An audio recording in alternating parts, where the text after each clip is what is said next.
किसान भाइयों नमस्कार, स्वागत है आप सभी का हमारे YouTube चैनल पर। आज के इस वीडियो में हम आप सभी को गेहूं में पहली सिंचाई के बाद यदि आपका गेहूं 25 से लेकर 30-35 दिन की अवस्था में है तो इस समय पर आपको मैं एक ऐसी खाद के बारे में जानकारी दूंगा, ऐसी टेक्निकल में आपको बताने जा रहा हूं। यदि आप इन खादों को गेहूं की फसल में प्रयोग कर लेते हो तो गेहूं की फसल में बम्पर ग्रोथ देखने को मिलेगी, शानदार ग्रोथ देखने को मिलेगी, रिकॉर्ड तोड़ आपको उसमें ट्रेलरिंग देखने को मिलेगी और गेहूं की फसल में बम्पर हरियाली आएगी। यदि आपका गेहूं चाहे जितना भी उसमें आप देखेंगे पूरे खेत में देखेंगे कई सारे किसान भाई ऐसे हैं जहां पर बुआई के बाद में गेहूं बीरर हो जाता है, तो आप सोचते हैं कि इसमें आप कल्लों का फुटाव हो जाए जिसकी वजह से हमारा गेहूं पूरा एक समान पूरा खेत में कल्ले कल्ले हिस्से ही हमारा पूरा खेत भर जाए। तो आज मैं आपको बताऊंगा यदि आपके पेड़ में भी एक ही कल्ले हैं, पहली सिंचाई कर दिया है, 2 कल्ले हुए हैं, तो आपको मैं जो खाद बताऊंगा आज के इस वीडियो में आप अगर प्रयोग कर लेते हो तो उसी जो 1 से 2 कल्ले में लगभग आपको देखते ही देखते कब 18 से 20-25 कल्ले हो जाएंगे आपको पता ही नहीं चलेगा।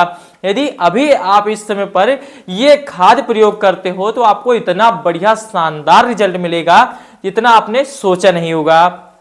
किसान भाइयों आज के इस वीडियो में हम बात कर रहे हैं पहली सिंचाई के बाद आप सिंचाई कर लीजिएगा, उसके बाद में आप यूरिया डाल लीजिएगा। यदि आपकी फसल अब 25 या फिर 30 दिन की अवस्था में है, 35 दिन की अवस्था में है, तो आपको अब क्या करना है वो मैं आपको बता रहा हूं।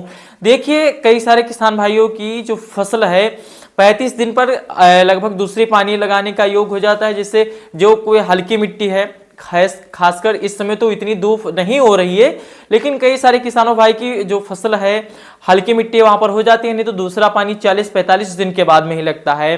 तो दूसरे पानी से पहले, क्योंकि अभी जो समय जो चल रहा है 30 से लेकर 35-40 दिन का समय, 40-50 दिन का समय, इसमें गेहूं की फसल में कल्लों का बम्पर फुटाव होता है।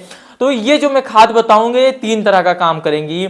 जैसे पहला कल्लों का फुटाव होगा खूब, दूसरा ग्रोथ खूब तगड़ी होगी और तीसरा भयंकर हरियालीपन आएगी। पूरा खेत एक समान ग्रोथ करेगा, पूरे खेत में आपको कल्ले हिस्से कल्ले ही आपको देखने को मिलेंगे, पूरा खेत भर जाएगा। वो मैं खाद बता रहा हूं, तो आप नोट भी कर सकते हैं, मैं बता रहा हूं।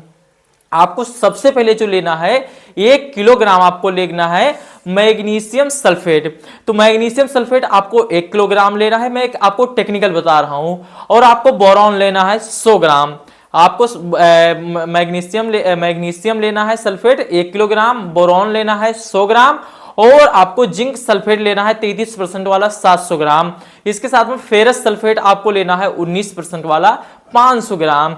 मैग्नीज आपको लेना है 400 ग्राम और यूरिया 1 किलोग्राम लेना है।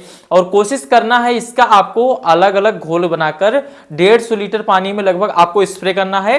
तो आप अगर कोई दुकानदार से जहां लेने जा रहे हैं उससे पूछ सकते हैं कि हम कौन कौन सी खादों को हम एक साथ में मिलाकर, नहीं तो अगर आप इन्हें सब खादों को एक साथ में मिलाकर अगर स्प्रे करोगे तो उसके किसान भाई असर नहीं दिखेगा, तो आप दुकानदार से पूछ लीजिएगा। फिर आप इसे आपने खेत में छिड़काव करिए, स्प्रे करना है।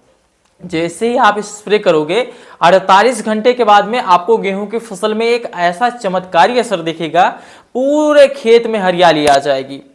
उसके 48 घंटे के बाद में गेहूं की आप ग्रोथ देखोगे इतनी बढ़िया होनी शुरू हो जाएगी और उसमें कल्लों का फुटाव होना शुरू हो जाएगा। यदि आपकी फसल जो अभी 25, 30, 35 दिन की अवस्था में है इस समय पर प्रयोग करते हो तो आपको कई सारे फायदे देखने को मिलेंगे। गेहूं एकदम रोग मुक्त रहेगा, बढ़िया शानदार ग्रोथ होगी। तो यदि आप इस स्प्रे का प्रयोग करते हो, आपकी जो फसल गेहूं की सिंचाई के बाद में आपने यूरिया लगा दिया है, काम नहीं कर रही है, फसल बैठने लगी है, फसल में पीलापन आने लगा है, तो ये सब चीजें जड़ से खत्म हो जाएगा और आगे चलकर आपको देखने को नहीं मिलेगा। और आगे चलकर आपको वही गेहूं की फसल शानदार पैदावार, जबरदस्त पैदावार, डबल पैदावार देगी। तो आपको ये हमारी जानकारी कैसी लगी? यदि आप प्रयोग कर चुके हैं तो अपना कमेंट बॉक्स में बताइएगा। अगर आप प्रयोग करने वाले हैं या फिर आप अभी करेंगे तो आप कमेंट बॉक्स में जरूर लिखिएगा। और फिर मिलते हैं एक नई वीडियो में ऐसी ही जानकारी के साथ। तब तक के लिए धन्यवाद।